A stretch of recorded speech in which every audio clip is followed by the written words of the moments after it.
the Supreme Court has ordered a probe into the security breach which took place in the Prime Minister's convoy in Punjab recently. A retired Supreme Court judge will be heading this particular probe. The entire situation snowballed into a major political issue in the run-up to the state polls. The Supreme Court today asked the centre and the Congress government in Punjab to hold their own respective ongoing probes that they had individually ordered until such time as the Supreme Court was able to look into matters itself.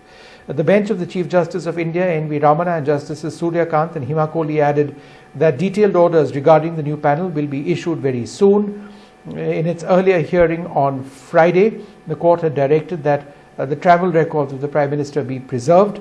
A massive row broke out after the Prime Minister's convoy had to be stopped for about 20 minutes on a flyover in Punjab's Batinda as the road was blocked by protesting farmers.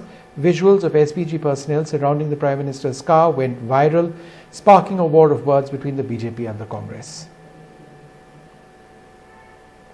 Call was from the SFJ, that is Sikhs for Justice. Secondly, it was claiming responsibility of the PM's security breach. And thirdly, the call was saying that the Supreme Court should not entertain the matter with regard to the PM's security breach. Most of the Supreme Court lawyers have received such calls.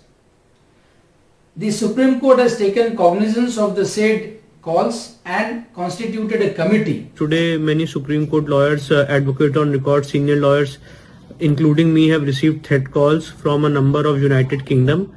And the call specifically asked the Supreme Court judges to refrain from hearing the petition which is being filed in the Supreme Court pertaining to the blockade of PM Modi's cavalcade.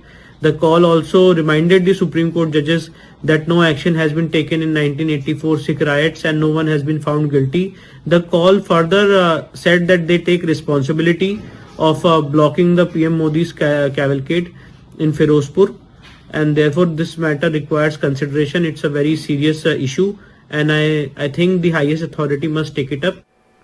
So just a little context to what those two lawyers were actually saying over there. Quite besides what took place in the Supreme Court today, with the Supreme Court ordering a probe, a few lawyers have said that they've been receiving phone calls from individuals who claim responsibility for what took place in Punjab with the Prime Minister's breach of security. They are therefore reporting what they took place, and they want this to be part of what is being investigated.